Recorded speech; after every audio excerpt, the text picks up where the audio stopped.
Welcome into another edition of the PHNX D-Backs podcast, right here from Studio K, presented by our friends at Studio K. Of course, this is the trade deadline show presented by our friends at Indeed. Listeners of this show will get a $75 sponsored job credit to get your jobs more visibility at Indeed.com/AllCity. That's Indeed.com/AllCity. Terms and conditions apply. You need to hire. You need Indeed. We're also brought to you by Bet365. Download the Bet365 app and use code PHNX365 when you sign up. Choose your offer and find out why it's never ordinary at Bet365. Welcome in to another edition of the PHNX D-Backs podcast right here. It is our trade deadline show. I am your mayor of PHNX, occasionally known as Derek Montilla. This man is Jesse Friedman, occasionally known as your Thunderstick and my vice mayor. Jesse, it's trade deadline day. It's the most wonderful time of the year. If your team is a buyer, if your team is a seller, it's a pretty bad day. It's a pretty bad day. Especially unless your team is the Miami Marlins, right? Derek, in which case you've added some serious reinforcements to your farm system here over the last 5 days. It's a great point. It's a great point. And honestly, let's just briefly, I would like to say, if you are going to sell like the Marlins are selling. Go all in on selling. Don't do this, let's just get rid of guys that, their contracts expire at the end of the year. Sell Jazz Chisholm to the Yankees and see how much you get back in return for him. This is the time of the year to do all of this and basically, reshape your team. The Marlins there struggled. They were in last place here, kind of in the National League, purgatory all season long. So it makes a lot of sense what they did. Of course, we are here to talk about the Diamondbacks and any moves that they make here during the trade deadline. We will be live this final hour of the trade deadline. So hopefully if anything breaks, if any news breaks, Espo will do the woo thing and we'll get you any breaking news that we might have. But of course, the Diamondbacks did do something today, and that was traded for a first baseman. Jesse, it makes me very nervous. We did see a tweet from Nick Picoro assuring us that the MRI results for Christian Walker came back, I guess, fairly positive, as good as this news could have been, but he's still expected to end up on the IL. So it explains why the Diamondbacks went out and traded for Josh Bell from the Miami Marlins for cash considerations. They will pay $2.25 million of the $5.5 million that he is owed the rest of the way. This is a savvy move by a team that really is unsure at this point how long Christian Walker is potentially going to be out for, considering that they didn't have to really give up a whole lot to get Bell. Yeah, it feels like an insurance policy, right? Yes. I imagine that, the Diamondbacks probably know more than we do about Christian Walker at this point, but they felt the need to go out and, I guess, at least add some depth at that position. You look at the numbers for Josh Bell on the season, they're not going to blow you away necessarily, but he's the kind of guy who can step in and is a veteran player who's been around for a while. And he also was incredibly hot, Derek, over his last 7 games played with the Marlins, which is kind of bizarre. They put him on waivers kind of right as that was happening. Marlins did a lot of, like I said, they pretty much just sold out here at the trade deadline, and it really didn't matter how good guys were, what their contract situation was. It felt like they were just kind of parting ways with as many, main roster guys as they can. I don't even know how the Marlins are going to field a team, Jesse. I really don't, but I think they're gonna call you pretty soon. No, Davison De Los Santos is definitely getting called up. He will play. But what do you think here about the move for Josh Bell overall, though? Like you said, the last 7 games, pretty phenomenal. He's known as kind of a streaky guy. So this is a positive streak, but at least he's it's the streak going up, right? It's one of the streaky times where he's hitting really well. And of course, you never know how he's going to perform coming over here and being on a contending team that's in the middle of a playoff hunt. Yeah, it's a low risk move, right? As you said, the Diamondbacks are picking up $2.25 million here. That's not all that much money the rest of the season. Right. So it's just cash considerations. D-backs aren't trading any prospects in this deal. And his last 7 games, Josh Bell is hitting .429, .515, 1,000 with 5 homers, 9 RBI, 5 walks, 5 strikeouts. That's in 33 plate appearances. Is that good? Yeah, you're basically, in my mind, you're trying to catch lightning in a bottle here. Like it doesn't sound like Christian Walker is out for the rest of the season or anything. Right. Based on the reports we've heard, it very much sounds like he is going to return at some point this year. Could Josh Bell string together a few nice weeks for you at first base? I think that's a pretty reasonable expectation. Not that it's a guarantee, but I think it's possible. And Josh Bell is interesting because this is the third straight trade deadline where he has been moved. He is getting pretty used to this thing, having to change cities around late July, early August. So everybody really wants him. Everybody must really want Josh Bell. Yeah, I mean, I don't think that's it. I don't think you're right about no. that. I mean, he was kind of he was part of the Juan Soto trade, which I guess was at the time, like, Josh Bell was seen as an asset then, but he wound up having just a miserable second half with the San Diego Padres that year. Last season, he was acquired again at the trade deadline by the Miami Marlins, a team that was very much in the mix and wound up making the playoffs, of course. And he was quite good in the second half for the Marlins. He had a 701 OPS in the first half last season, back with the Cleveland Guardians. And after being dealt to the Marlins, Josh Bell had an 818 OPS. The rest of the way, hit 11 homers in 53 games. Here are the numbers on the season for Josh Bell. As we said earlier, they're not going to really blow you away. There's a reason the D-backs were just able to give up cash in this deal and nothing else. A 239 average, 305 on base, 394 slugging percentage. 14 homers, 49 RBI. I guess that's a pretty decent amount of run production at this stage in the season. But you see there, Derek, the B WAR at minus 0.6. That tells you pretty much everything you need to know about why the D-backs were able to pull this off last minute. Well, and of course, the idea here, like you said, is that this is more for insurance, right? This isn't necessarily a trade that the Diamondbacks would have made, but considering that Christian Walker got pulled from last night's game, which caused the entire Diamondbacks community to absolutely lose their goddamn minds. I mean, I think D-backs fans were a little more reasonable about it, but all of the Baseball? national people were fans? just going crazy. Yeah. Like, oh my gosh, Christian Walker was just pulled in the fourth inning. Surely he's been traded to the New York Yankees or whatever. And it was like, no, there is pretty much zero chance that the Diamondbacks were going to trade Christian Walker as of yesterday. So we felt pretty comfortable squashing that hypothesis immediately. But yeah, really unfortunate situation for the D-backs. Like, regardless of what Josh Bell is able to give them in the next few weeks, Christian Walker is a really big part of this team, offensively, defensively, in the clubhouse. Really plays a leadership role on this baseball team. It is tough news for them, and hopefully it's not too long that he's going to miss. AZ Bubba in the comments said, we thought giving up DDLS was bad, but the Padres trade legit ruined their farm system. We are going to talk about some of those trades. And honestly, that's a great point, because this trade and the AJ Puck trade, when you look at these, they, the Diamondbacks, again, the DDLS, I know that's a big part of that trade. I still have a completely different point of view on it, and I'm sure the front office does too, just about playing with house money there in regards to Davis and De Los Santos coming back to this team after being acquired by the Guardians through the Rule 5 draft. So that might have been seen as just an easier decision to make than maybe parting ways with one of their other top prospects. But I get people being upset about that. DDLS was mashing right now, and he's going to continue to do that. And he's going to continue to upset us with how good he is at baseball now that he's no longer part of this organization. However, what I will say is, when you look at some of these other moves, the Diamondbacks getting AJ Puck for, the two pieces that they traded away, as well as getting, Josh Bell here in a big need, at least, like you said, a stopgap, a temporary situation, at least a guy that can come in, give you some good offense at first base, maybe not great defense, which we'll talk about, but he's going to put up some good numbers. He's putting up some good numbers right now, and he should be able to help at least not have, not miss Christian Walker nearly as much. They did have options potentially. We talked before the show started about maybe Pavin Smith being an option here for the Diamondbacks.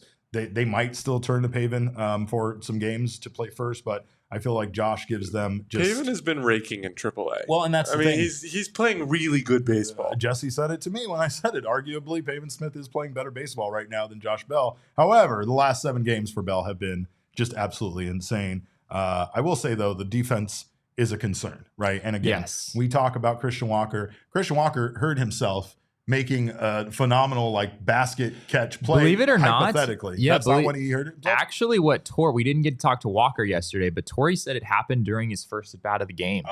Just like I don't know exactly when. Well, that makes more sense because the basket catch thing, it didn't really look like he turned or did anything that would have aggravated. Torrey credited him. He was like, he kind of felt some tightness in his oblique area and he was still able to go out and make that catch. That's pretty impressive. But apparently it happened in his first at bat of the game, which I believe resulted in a strikeout.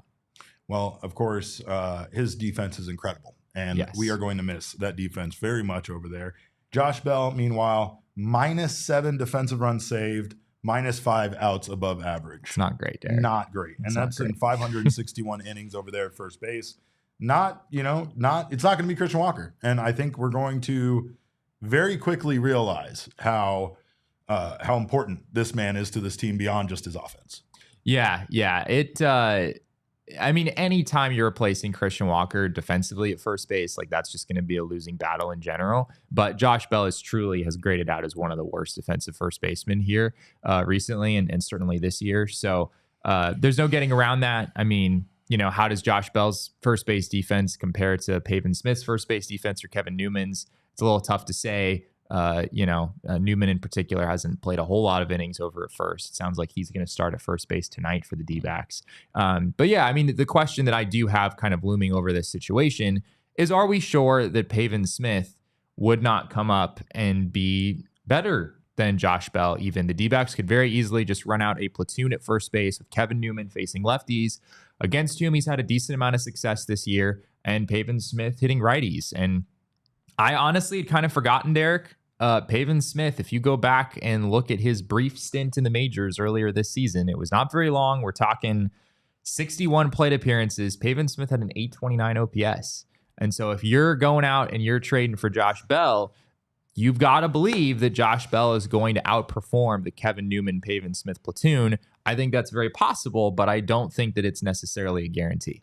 Well, let's talk about Josh Bell a little bit here. Switch hitter, right? At the plate. Yeah. 2019 National League All-Star with the Pirates. Among major league switch hitters, of active major league switch hitters since 2019, he ranks second in walks, third in games played, and RBI, third in RBI, fourth in home runs, sixth in hits, seventh in OBP, slugging, doubles, runs, and extra base hits. So the man has put together a pretty good career over the last 5 years, but he might be on the other side of that now at this point, even though he's just 31 years old. Who knows? Maybe he continues to put up the numbers that he's put up over the last 7 games over a stretch, and next thing you know, this ends up being one of the best acquisitions in Diamondbacks history. Who the hell knows, right? Is he going to go all JD Martinez in the second half? I would love that so much. And that's the perfect name for you to bring up to me. But there's at the very least, I think this is the Diamondbacks doing something to at least ensure that this team does not all of a sudden go in the other direction with how well they've been playing lately. Right now they really are part of the group that's separating themselves from the pack in the National League when it comes to those wild card spots. There is a game that separates 4 teams, the Diamondbacks, the Padres, the Mets, and the Braves there for those 3 wild card spots. So the Diamondbacks are in the mix. The problem is right now they are not one of the wild card teams yet. They're still on the outside looking in. So when it comes to, obviously not losing games, it's very important, especially with someone like Christian Walker being out.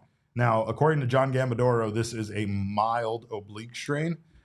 So we don't know the severity, if that's grade 1 or if that's less than grade 1. Yeah, right? typically the word mild would mean a grade 1 oblique strain. I'm not necessarily sure that that's how Gambo intended it.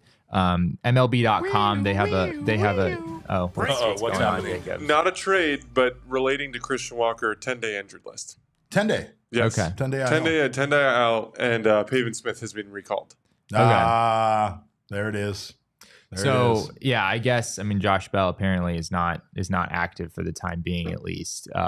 So it makes sense the D-backs we're gonna make a move and bring Pavin up for right now. It very well could be that Pavin just gets shipped back to Reno and then they bring in Josh Bell here in the coming days. No huge surprise there. But again, we don't know exactly how long this is going to take. If a mild strain equates to a grade 1 strain, MLB.com has a little oblique strain page over on their website where they cite a study that they did in-house, or I guess some entity conducted this study and found that position players with a grade 1 oblique strain typically miss about 27 days. That is what they came up with. So you're talking roughly a month if it's a grade 1 strain. Maybe it's like a particularly mild grade 1 strain. We don't know exactly what this is going to look like. But yeah, it does not sound like you're talking about Christian Walker being out 6 to 8 weeks, or, kind of like more on the worst case scenario side of things. This sounds like a pretty positive outcome. Christian Walker was born in a burlap sack hanging off the side of a horse, Jesse. That may or may not be true. The man is tougher than a lot of things in life. He'll probably just rub some sandpaper on his oblique, and he'll be back in a week. He'll be fine. 10-day IL. I'm expecting him back in 9 days. That's what I'm expecting him back. Now, of course, the 10-day IL can be extended, and that's kind of how that kind of stuff goes, and it wouldn't be a surprise to see that happen. Of course, they'll probably take it week by week with him, but I also would not be surprised to see Christian Walker back sooner. It's just a matter of how important he is, right? Like, this might not be the worst thing if Josh Bell can come in, if Pavin Smith can come in and just be serviceable over there at first base while we're waiting for Christian Walker to come back. He's played a lot of games this season, and I think, having a little time off here before the playoffs might not be the worst thing if he can come back at 100%. I'm sure he has a lot of other little nagging, things here and there that can also use some time off. So a well-rested Christian Walker right before the playoffs doesn't sound like the worst thing to me. What sounds like the worst thing, though, is that they have the month of August, hypothetically, to get through without him. And that is where I'm concerned, right? Because, again, Christian Walker is just one of those guys that if you look over the course of how successful the Diamondbacks have been in the month of July, he is at the center of a lot of it, whether it's defensively or offensively. Christian Walker is just an incredibly well-rounded player that brings so much to this team and doesn't get the credit he deserves by any stretch of the imagination. Yeah, it really, as we said on our post game last night, it really left a kind of a sour taste in your mouth after what was one of the best wins in Diamondbacks history, frankly. I mean, last night was unreal just watching that in real time. It was an unbelievable comeback for Corbin to come through in that moment the way he did. The other aspect of it, Derek, that I forgot to mention on our show last night is that Corbin Carroll was a pinch hitter in Christian Walker's spot in the lineup, which is just very odd because Kevin Newman came in to play first base for Christian Walker, and then Corbin Carroll came in as a pinch hitter, and I guess the Diamondbacks would have had Lourdes. I was going to say, I imagine Lourdes probably would have played first base. They would have been kind of at the end of their first base depth chart there if the game had gone to extra innings. Where are you, Torey Lovullo haters? Where are all the people that wanted Torey Lovullo fired? You're not here for that? You're not here for that one? Huh? Where are you at? It's just so weird. Like, if Christian Walker, I mean, obviously, you never want Christian Walker to get hurt. No way was that a good thing yesterday. Yeah, but what are the odds that Corbin Carroll, who's been struggling with power of all things, like, it's not just the fact that it's Corbin Carroll coming up and getting a big hit. We've seen him do that before. It's the home run nature of it. It's hitting that ball into right field with that smattering of people over there that were left after this team. There were not very many people left after this team was down by as much as they were down. Of course, I am partially to blame for that or not to blame, but I'm part of that group, Jesse. I went to bed. I got a good night's sleep, a great night's sleep, in fact, a great night's sleep. Let me assure you that. But I woke up to a whole bunch of excitement with what happened last night. We're going to talk about that here soon. Of course, we're also going to talk about the moves that were made by other teams that can also impact the Diamondbacks in the grand scheme of things, because there were a lot of them. Of course, we thank you guys so much for being here on the PHNX Sports YouTube channel. If you haven't subscribed to the channel yet, do so right now. Sign up for notifications that way you don't miss whenever our shows go live. And of course, hit that like button, HTL. Whether Damon is here or not, we always HTL. Of course, make sure you also become a diehard member if you haven't done so already. I know so many of you already are, and we thank you guys so much. If you're interested in becoming one, check out at gophnx.com. There's a bunch of wonderful benefits, including a free t-shirt from the phnx.com or for PHNX Locker, your choice of a shirt, and you'll get that every year you're a member. You also get access to all of our written content, all of our premium content on the Discord for our diehards, and so much more, including discounts on our upcoming events, like our pool party tomorrow at Chase Field. By the way, we will see you all out there. I will make sure this guy wears plenty of sunblock. I can't have anything happening to his skin. Also, Derek, drink water. It's indoors. Yeah, no, that's not the way it roof works is around gonna here. be We're going to be closed. by a pool, so we're going to put sunblock on. That's the way. Me and Damon are going to do like little like eye black with sunblock. We'll see what happens. But of course, we're looking forward to seeing so many of you guys out there tomorrow. Of course, shout out once again to Bet365. Bet365 has the widest range of games and markets available for live in-game betting across 78 sports, including esports. So make sure to check out everything Bet365 has to offer. They pioneered live in-game betting, and they were down on these early payout offers before a lot of other gambling websites. With the Bet365 early payout offer for baseball, you're a winner if your team goes ahead by 5 runs with an instant payout.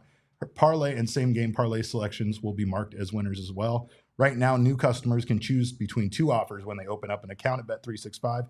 Use that code of PHNX365 when you do. Deposit $10 and choose either between a bet and get offer where you can place a $5 bet or more and receive $150 in bonus bets, or a first bet safety net offer by placing up to a $1,000 bet. And if your qualifying bet loses, you receive a matched refund in bonus bets.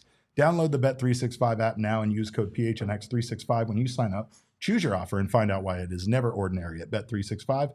Must be 21 or over and physically located in Arizona. If you or someone you know has a gambling problem and wants help, call 1-800-NEXT-STEP, text NEXT STEP to 53342 or visit problemgambling.az.gov.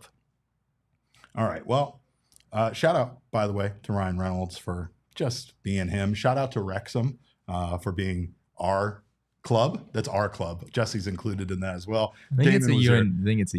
Yeah, I don't know. You're being included in that as well. I stand with Owen on this. Oh, you son of a bitch. Well, we know who did to uninclude in this wonderful deal from Ryan Reynolds and Mint Mobile. But if you are sick of overpaying for wireless plans right now, check out Mint Mobile. They are here to rescue you with premium wireless plans starting at just $15 a month. You can ditch your overpriced wireless plan, but keep your phone number, keep your same phone and all of your contacts. Come on over to Mint Mobile with their limited time deal and get 3 months of premium wireless service for just $15 a month.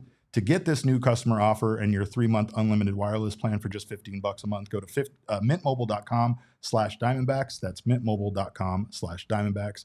Cut your wireless bill to $15 a month at mintmobile.com/Diamondbacks. $45 upfront payment required, equivalent to $15 a month. New customers on first 3-month plan only. Speed slower, above 40 gigabytes on the limited plan. Additional taxes, fees, and restrictions apply. See Mint Mobile for details. Well, Jesse, of course, the Diamondbacks could do something else here. We're still waiting to see.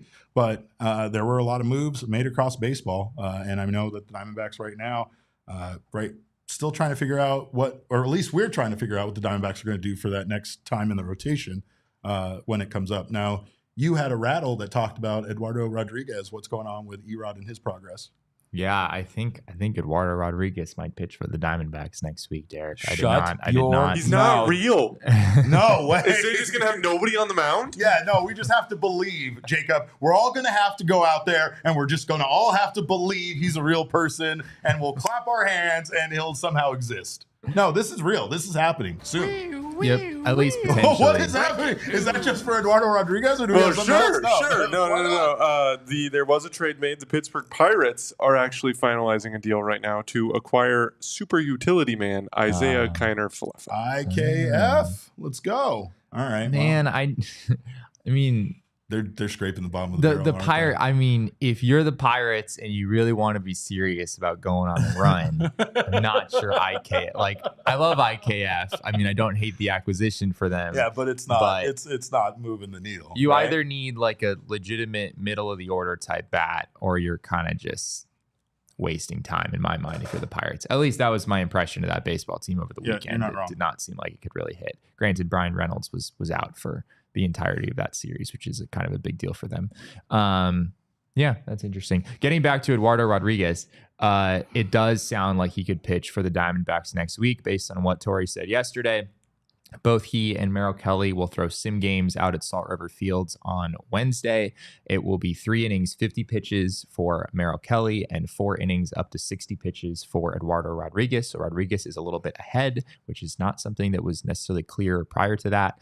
And Torey said that they have had conversations about potentially using Erod in that series against the Cleveland Guardians next week. And he also said, obviously, the D-backs are operating with a 4-man rotation right now because Gilbert Diaz was optioned.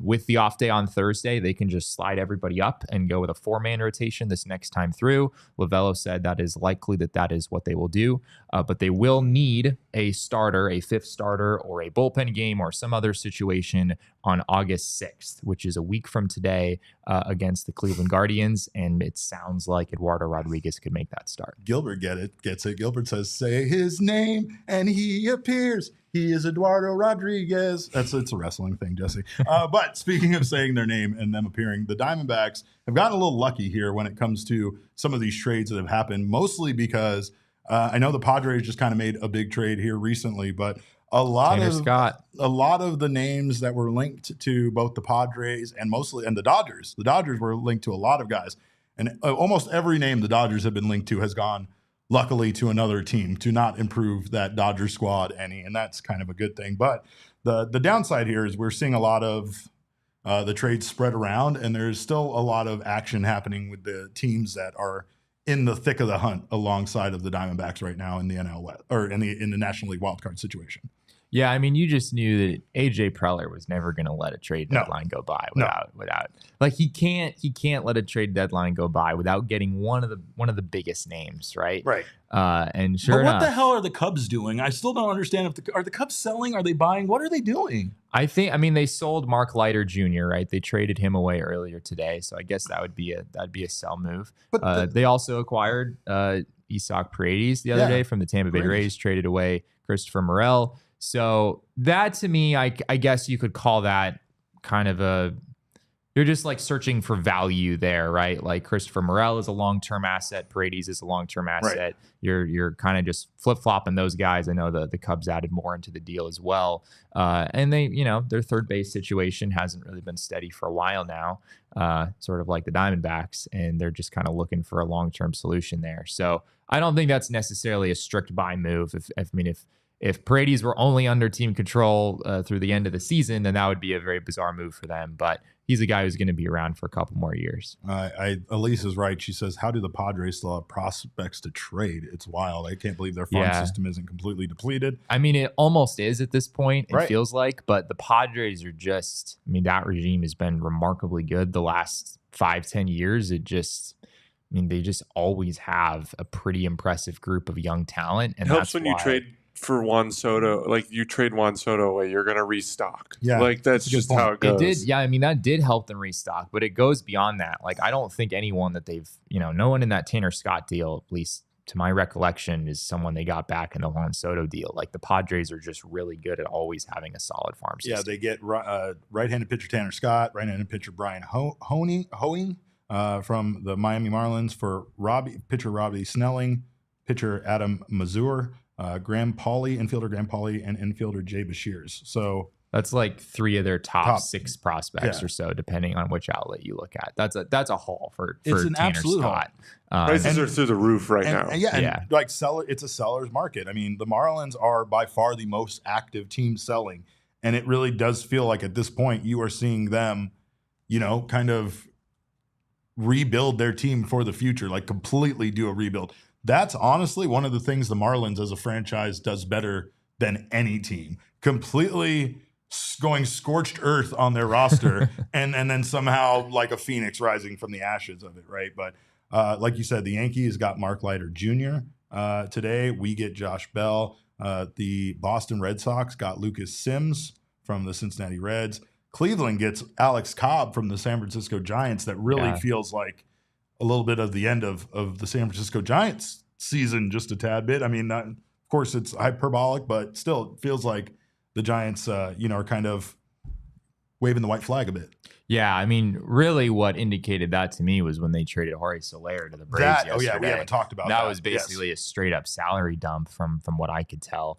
Alex Cobb, I don't know exactly what the Giants were expecting to get there. He still has not thrown a pitch this year. He had, I believe, a hip surgery over the offseason. Then there was a shoulder issue that came up. It's just been setback after setback after setback for him. So I guess if you're the Guardians, you're looking to capitalize on kind of a distressed asset and see if you can, get a couple of good months out of him in the rotation. But yeah, this might be the end of Alex Cobb's career. It's been a really, really rough year for him trying to work back from that injury. So the Phillies get Carlo Estevez. That's one team that kind of re-upped there a little bit. Yep. The New York Mets get Jesse Winker.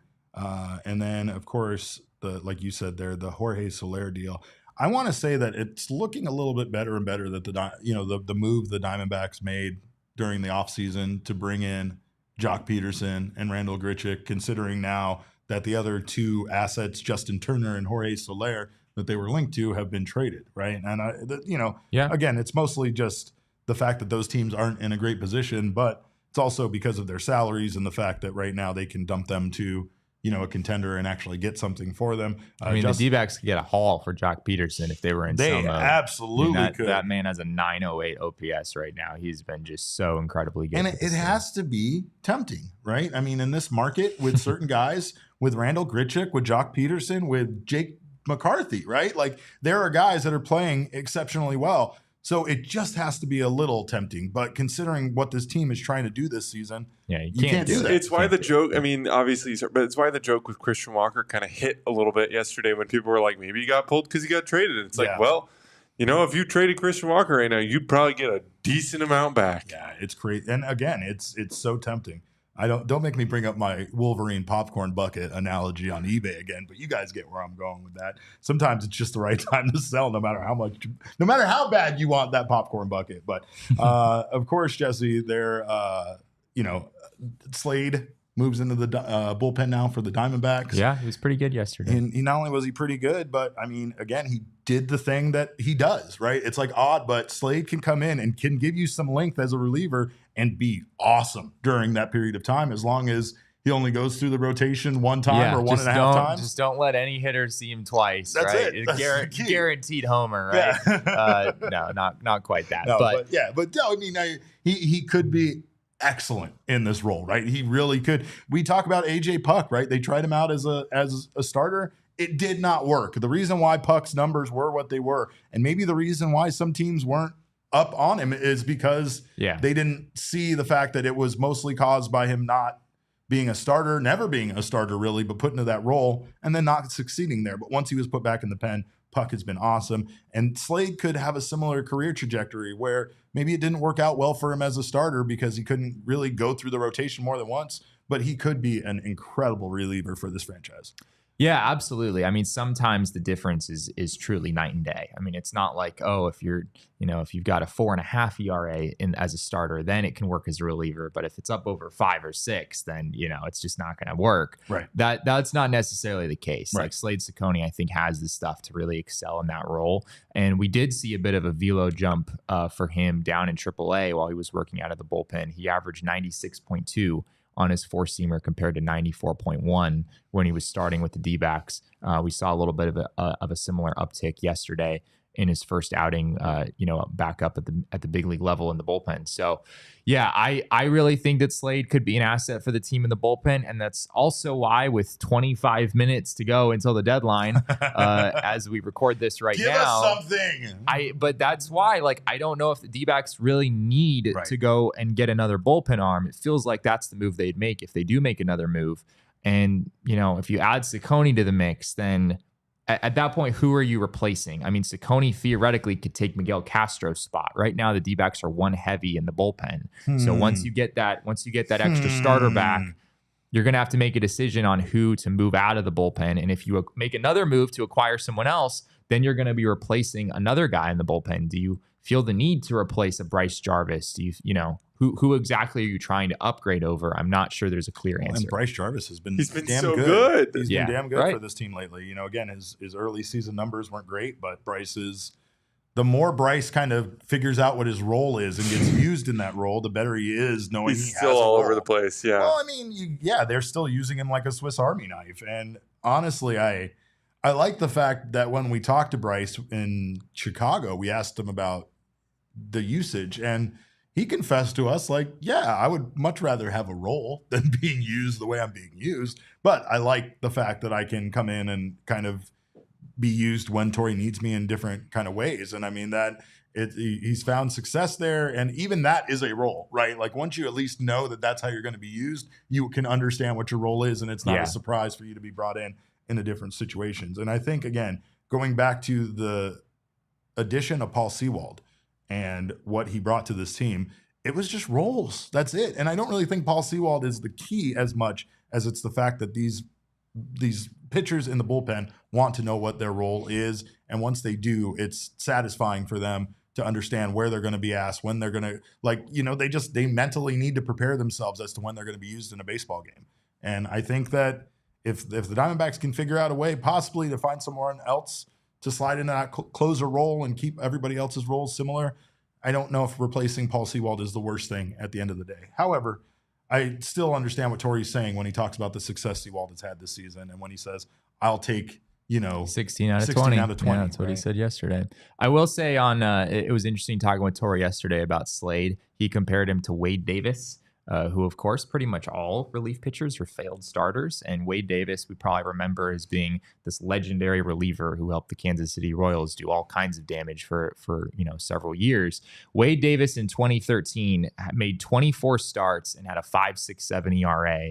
During that season, they moved into the bullpen. He had a 0.9 ERA and 7 appearances the rest of the way in 2013. You go to 2014, and he threw 72 innings all out of the bullpen, had an ERA of 1.00, and got down ballot Cy Young votes. Wade Davis went from failed starter to getting Cy Young votes as a reliever, and he did the exact same thing.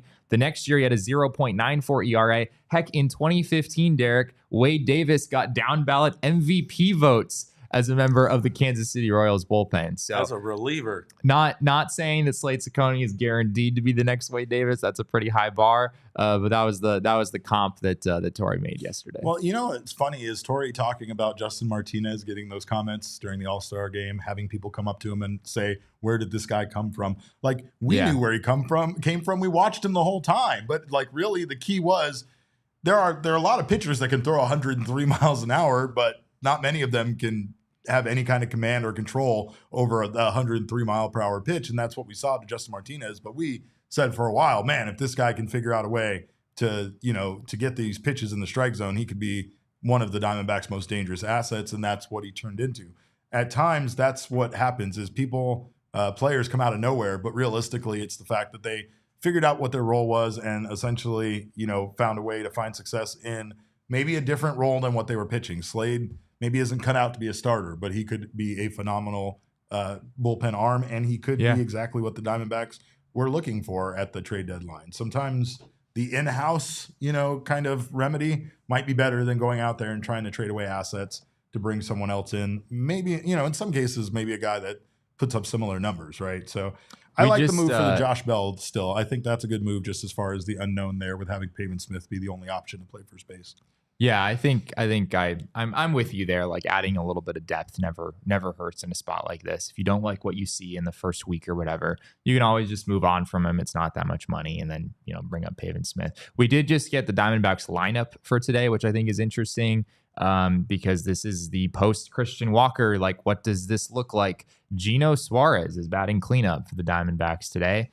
He is hitting fourth, playing third base. Of course, it's still Ketel Marte, Gabby Moreno, Lourdes Gurriel in the top 3 spots. Then Gino in the cleanup spot. You've got Randall Grichuk hitting 5th, Jake McCarthy hitting 6th, Kevin Newman starts at first base hitting 7th, and then it's Corbin Carroll hitting 8th and Geraldo Perdomo batting 9th. So Gino Suarez, I guess, is the Diamondbacks' new cleanup hitter. The way he's been hitting, I'm not opposed. The way he's been hitting, I'm not opposed. The only other guy that I could have seen against a lefty, like I imagine Jock probably gets that nod against righties right now.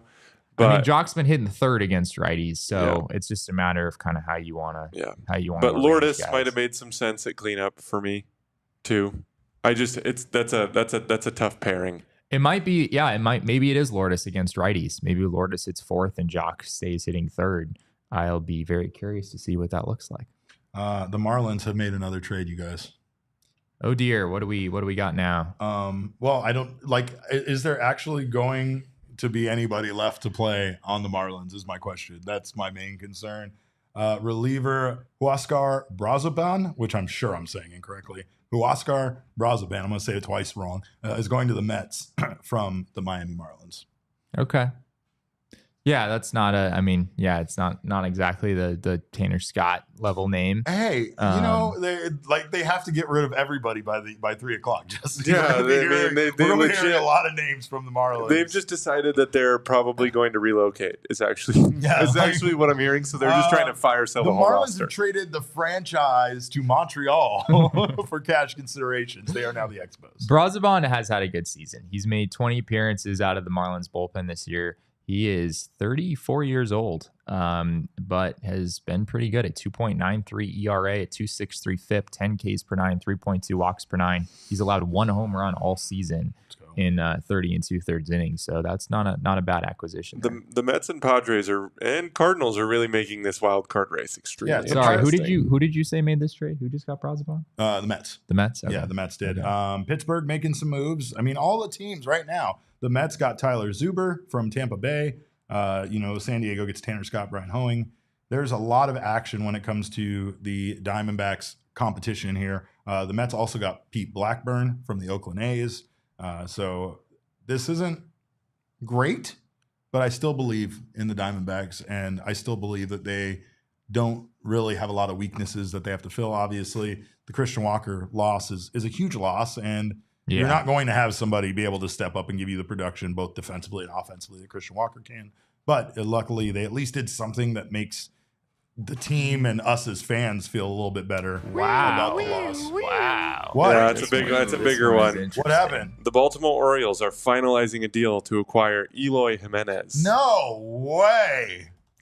Yeah, Wow. I haven't thought about Eloy Jimenez in a good No, while. I I'll have be not honest. He has not been very good this season. No. He has an 81 OPS plus, a 642 OPS in No. 65 games with the White Sox, and he's under contract for a while. Oh, wow, right? Yeah. Although he just has team options for 25 and 26. So I guess the Orioles are not really guaranteeing him anything beyond this year. But yeah, it feels like with how star-studded the Orioles lineup is, like, why do you need Eloy Jimenez of all guys? That's really interesting to me. Depth, I guess. I really don't know. But again, this is it's weird because there's certain teams that I'm like keeping my fingers crossed and wanting 3:00 to come and go without hearing from them, without hearing them make any trades, especially some of the teams that have been connected to like Garrett Crochet and other guys, right? Like there are certain teams that I do not want them to get better, and Baltimore is definitely one of those teams. So Eloy Jimenez is definitely a little bit more comforting than if they would have possibly gotten another guy from the Chicago White Sox that a lot of people want some team to pick up there. But one team that hasn't done much is the Los Angeles Dodgers. I know. We really have not. I mean, they've added on the margins. They traded for Ahmed Rosario again because apparently that's an annual thing for them now. That's what they have to do. They got Michael Kopech as well from the White Sox. They got Tommy Edman. Did they get rid of Miguel Vargas? They also did get rid of Miguel Vargas. Right after he made that as part of that trade. It was a 3-team deal with the Cardinals and the White Sox. And they got Michael Kopech and they got Tommy Edman, who's a nice utility player, has been hurt this season. Figures to kind of, the Dodgers have added depth, but they haven't added the kind of top end talent that I figured they likely would.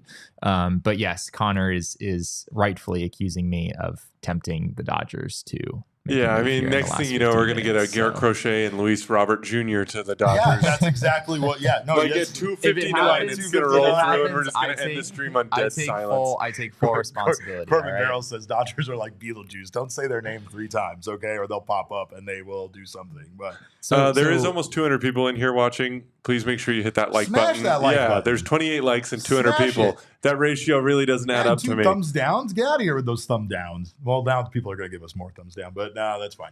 I will give a big thumbs up, by the way, to Circle K. Of course, if you are as thirsty as I am during this trade deadline, make sure to stop by Circle K. Get yourself a Polar Pop or a Froster for just 79 cents now through September 3rd. Of course, you can also join their Inner Circle program for free by downloading the Circle K app today. Terms and conditions apply at participating locations. Visit CircleK.com for details. When you do, you might even get a free Polar Pop from the app. You might even get some cheap gas. You'll save yourself 25 cents per gallon on your first 5 fill-ups. You'll save 3 cents off per gallon every day after that. And we know we can all use to save some money in this economy. So make sure to join the Inner Circle for free right now. Speaking of saving money in this economy, a great way to do so and still go out and see the events and sports and comedy shows and theater event. What is it? Is it a play? It's a play. It's a musical. They write it weird in the copy.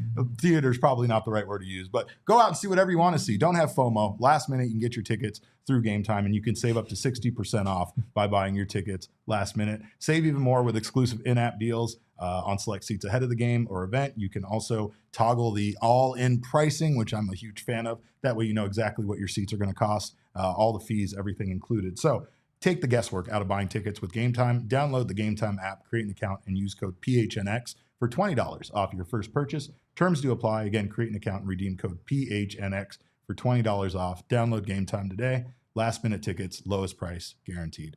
Devil Dog AZ tells me don't tell me how to live my life. You have one too many AZs in your name. I'll say it.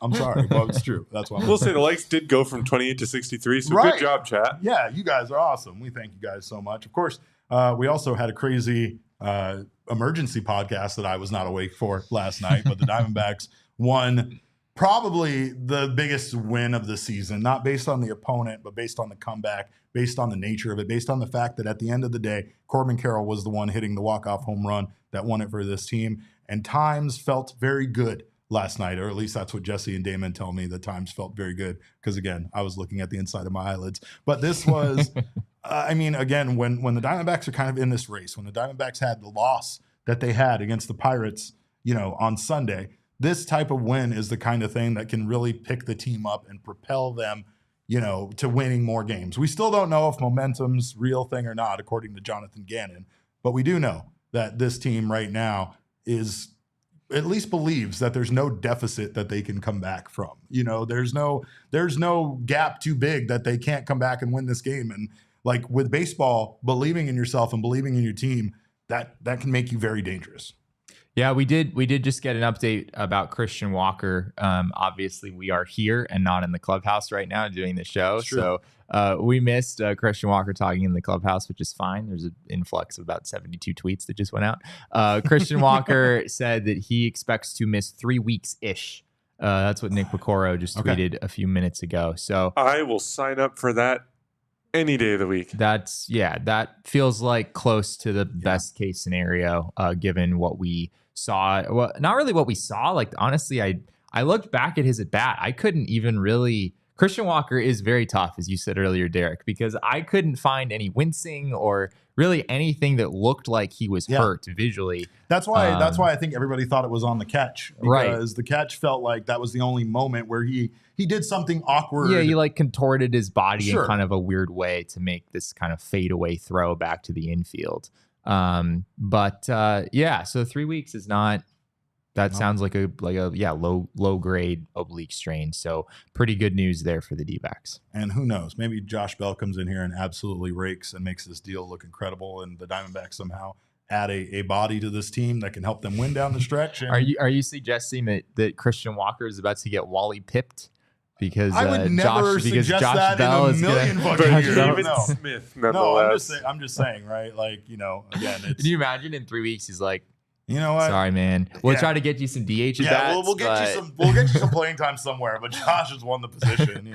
We were thinking you could maybe learn like how to play shortstop or something. Like you take Geraldo Perdomo out of my lineup, Jesse. Christian Walker, I think he was a catcher in high school or college, one of those two. I'm forgetting. Maybe he becomes a backup catcher. Who knows? Yeah, I don't know. Someone asked in the chat, "What if we have air conditioning in our?" We absolutely have air conditioning in our studio. We do during normal business hours, during very late times at night, like when Damon was in here all by himself last night doing that show. And it's mostly just a matter of requesting it. It's really just on us as to see ahead, but we don't know when they're going to come back and win, especially after Jordan Montgomery's awful first inning last night. That's why I went to bed early, because that game looked like a wrap when they were down by 6-0. But I'm glad they proved me wrong, and I'm glad this team stays as hot as they do. Of course, we're going to stay on all the way up till this trade deadline ends. Hopefully we'll hear something. 5 minutes. Maybe something happens afterwards. If that's the case, we will be talking with Mike Hazen over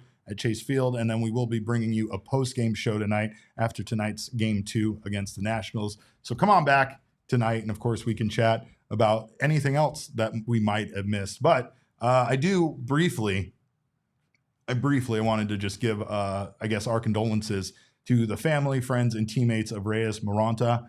He was a former Arizona Diamondback pitcher, a pitcher who I adored. I loved Reyes Moronta. I thought he was honestly one of the most incredible things that came into my life. I love big fellas so much, and I loved Reyes. So unfortunately, Reyes passed away in a traffic accident on Sunday. But again, we just wanted to send our condolences out and say rest in peace, man. Big man definitely did some fun things for this team, and it's a definite tragedy that he lost his life at such a young age. But again, just remember, man, tomorrow's not promised, so got to make sure to make the best of every day. And that's why we try to make the most out of every single day on this podcast. Every year is our year. You know the thing we say on Monday. But of course, last night's Wild game just makes you feel alive, makes you feel like this team is a special team. And we didn't have a lot of moments like this at this time last year. In fact, things looked incredibly bleak as we entered the month of August last year. We had no idea what the future held for the Diamondbacks. And while the future might not look bleak right now for this team, it definitely still has a lot of mystery. We have no idea what's going to happen, especially now with Christian Walker out and, what the month of August holds for this team. Yeah. On as far as trade news in the final minutes here, Ken Rosenthal just tweeted that Garrett Crochet will not be traded. So that's kind of interesting. Still wonder how much the comments that he made that were released impacted that, because he was number one in a lot of pitching categories across the league. So it felt like, hey, that we thought that was going to be something that was a slam dunk. And then he says he's not going to pitch. At least he's not a Dodger. That's a win from the D-backs. And if we get to the end of this trade deadline without the Dodgers making a move, I almost think that's more of a win than the Diamondbacks making a move. And I know we're not in competition with the Dodgers, but let's be real.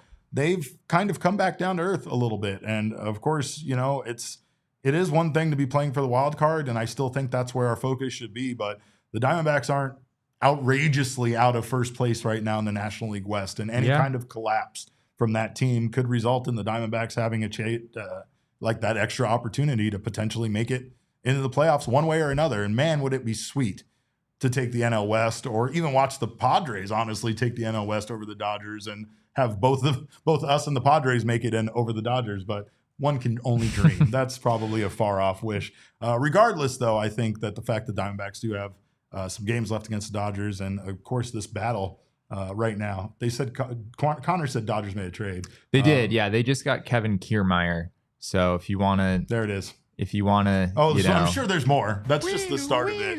There it is. Yeah, we'll probably get like 20 more of them here in the last minute due to my words. But they traded Ryan Yarbrough to the Blue Jays. Interesting. What is interesting about the Dodgers moves has been the players that they've given up. Yeah, Ryan Yarbrough, I believe they just designated for assignment, if I'm not mistaken, to make room for guys in some of the other trades they made. So that's not a huge move. Kevin Kiermaier's numbers for this season, if I can find these real quick, it's not. They just made a bigger move. Did they? Flaherty. Yeah. Okay. Yeah. Well, Jack Flaherty to the Dodgers. You guys can all blame me. It's my fault. I was about to say, Derek, not gonna lie, I almost interrupted you. There was one player that I knew was going to be traded before the trade deadline. It was a pretty big deal, and it was Jack Flaherty. Absolutely. There it is. And there you go. The Dodgers land Jack Flaherty. Yeah. The Dodgers, as we're in the middle of talking about the Dodgers, they very much needed.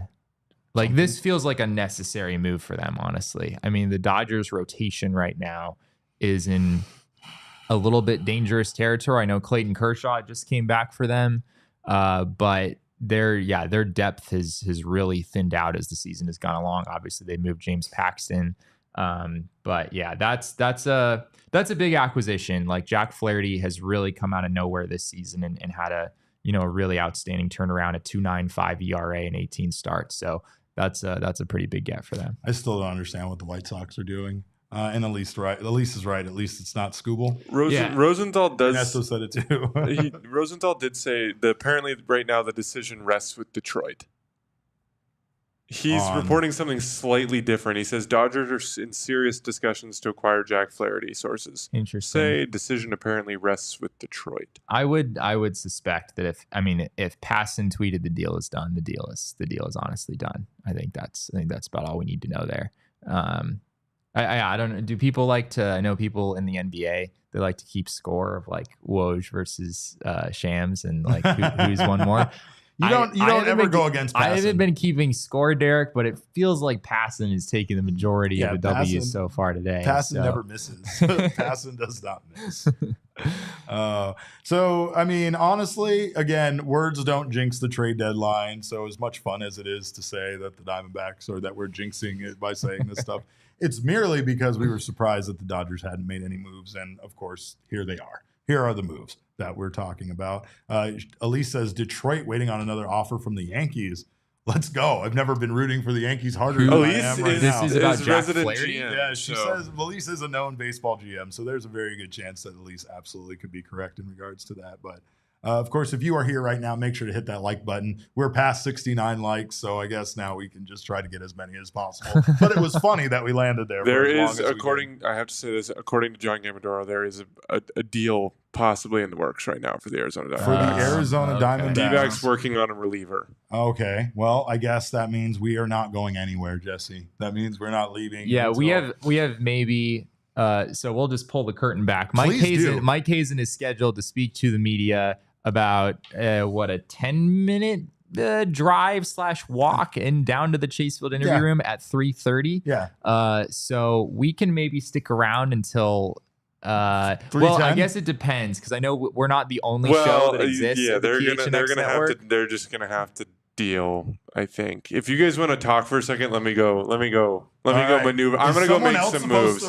This is what happens around here when we only have 2 studios. Sometimes you have to maybe pay someone off to let you stay in this studio. Is interesting that Kyle Finnegan is in Arizona right now. Yeah, that's intriguing. A few names that maybe come to mind here. So yeah, I guess Kyle Finnegan is one. Detmers? I would be pretty surprised there. Reed Detmers is more of a starter, so I don't think it's him. Finnegan is under team control for 2025. So I don't think the Nationals have to deal Finnegan. I do think it might be in the Nationals' best interest to deal someone that we talked about the other day, which would be Dylan Floro, who is scheduled to become a free agent at the end of the season. Has this just been released? Is it Kyle Finnegan? Did the Diamondbacks just score 5 runs on Kyle Finnegan and then acquire him the very next day? Please tell me that's exactly how I think people are suspecting. I'm not seeing anything along those lines. But another name that comes to mind here, hopefully he has not already been dealt and I missed it, but Luis Garcia of the Los Angeles Angels is also a free agent at the end of the year and has a 3.71 ERA, veteran guy, 37 years old, but could maybe help lengthen out the bullpen. If the D-backs were going real crazy, Pete Fairbanks of the Tampa Bay Rays is also a name that's been floated around. The Rays are certainly have been very, very aggressive at the trade deadline so far this season. So that would surprise me. Fairbanks is a back-end reliever. He's taken a bit of a step back this year, a 3.11 ERA, strikeouts per 9, below 9 this season compared to 13.5 a year ago. I think his velo has dropped a little bit as well, but he would be another big name. He is under contract through next season and has a team option for 2026. So the D-backs are trading for Pete Fairbanks. That's probably going to be quite a haul going back to Tampa Bay. We got some other moves. Yankees to acquire Enyel De Los Santos from the San Diego Padres. Looks like the Jack Flaherty being traded to the Dodgers for Jeff Passan is a go.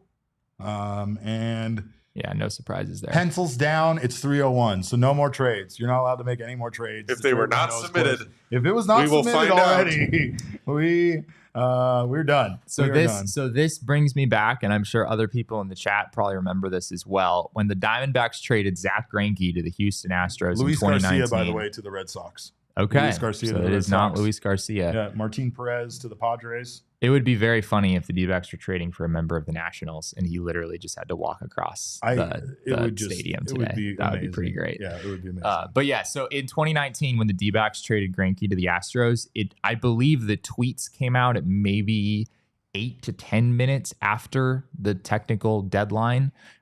So we could be, we might have to wait 5, 10, maybe even 15 minutes to figure out what this is, if the D-backs are in fact doing something. Yep, and the Yankees blew it. Good job, Yankees. just like you blow it all the time. Well, of course, let's see. We also have a few other moves kind of trickling in here. The Tampa Bay Rays are acquiring Dylan Carlson.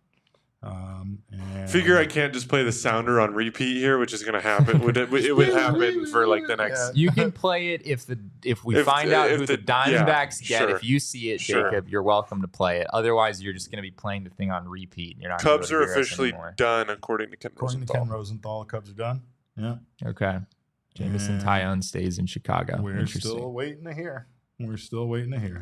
So the Rays are acquiring Dylan Carlson. That's interesting. I don't understand what some of these teams really are doing. I really don't. The Rays, it's been quite a fire sale. They've traded away a lot of players, and Dylan Carlson's kind of a distressed asset right now. He has a .515 OPS this season as a member of the St. Louis Cardinals. Certainly been better than that in the past. Was a Rookie of the Year candidate back in 2021. Hasn't really been a great player here over the last couple years for the Cardinals. Gambo said it's not Finnegan. Interesting. Gambo does like to take the approach of saying who it is not. He that's definitely, he likes to narrow it down and then eventually give you. Got to whittle it away, right? Yeah, I mean, if it's Mason Miller, then I'll sit here and rejoice. I just Mason like Miller any of the big names you have in your head. I would be really surprised if the D-backs did that. You've already got. I mean, unless they are seriously concerned about Paul Sewald, and they're like, yes, we very well might replace Paul Sewald next week as in our closer role, and we want somebody who is darn good to kind of, to help us finish games the rest of the year. I would be surprised if it was one of those bigger names. It feels like it's more of a mid-tier guy just to add some length at maybe a price that's not all that high at this point. Well, we have no idea, but we'll stay alive here until we're cutting it a little close, Derek. Yeah, I feel okay about 3-4 minutes maybe.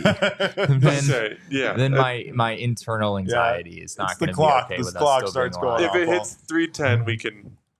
Can you just pick up the camera, Jacob, and just follow us? Just follow us Chase to the. Field? Yeah, we'll just do this from the press room at Chase Field. Now, of course, we will tell you guys. We will bring you guys, of course, all of the news tonight on tonight's post-game show. So make sure to come back here and join us. Gambo just said it is from the Nationals.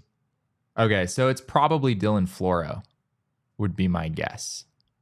And it's not Kyle Finnegan. Yeah. It's probably Dylan Floro. Oh, well, now, Jesse, we're not going anywhere. Gambo continues to just narrow it down. It feels like he knows, but he's just kind of messing with everyone's emotions. So, this makes it hilarious because the Diamondbacks are trading for a player who is currently like 20 feet away. He could play tonight. He could probably play tonight, theoretically. So, Andres Munoz? Who is that? Andres Munoz is on the Mariners. There's no way it's Andres Munoz. Okay, I'm just teasing Yoshi. Is a known liar. So Derek Law is another very reputable reliever on the Nationals. Jacob Barnes as well. We saw Derek Law pitch yesterday. He has a 3.27 ERA. Jacob Barnes has a 3.59 ERA. Come on. I can look up those guys' contract situations. I don't know off the top of my head. This is where we need Jeff Passan to step up for us. Derek Law is very affordable this season, making about $500K the rest of the year, is under team control for next season, has a 3.27 ERA, as I said. And then Jacob Barnes, who we also saw pitch yesterday, is a free agent at the end of this year. So Jacob Barnes, Dylan Floro, those are the guys who are on expiring contracts that would make really all the sense in the world for the Nationals to trade. So Dylan Floro has been really good. Dylan Floro has been good. He's an interesting case because his velo's actually dropped pretty significantly this year. But yeah, we talked about him on the show the other day as a potential candidate for the D-backs. He's on an expiring deal. You figure it wouldn't cost all that much. I like Truman Lamb's comment. Get ready to learn bullpen, Patrick Corbin. Just for comedy purposes, I want it to be Finnegan. I want it to be Finnegan so much, Jesse. It feels he like, already said, did he, Gambo already said that it's not Finnegan, right? That was via a comment in the chat. It was never tweeted. So it must have been on air. Which it very well could be. Okay, yeah. So, maybe it was, I'm sure it was probably on air then. Well, do you want to talk about Dylan Floro's numbers? Yeah, I guess. It is official. Dylan Floro. Okay. All right. You know what, Derek? We can see the future. Shout out Gambo who had it. Yep. There you go. Shout out Gambo. So Dylan Floro, guy we discussed the other day, he has very good numbers this season. Jacob, at one point we did make a graphic for Dylan Floro. It might be hard to let me see if I can dig. No worries. If not, we got to get out of here pretty soon anyway.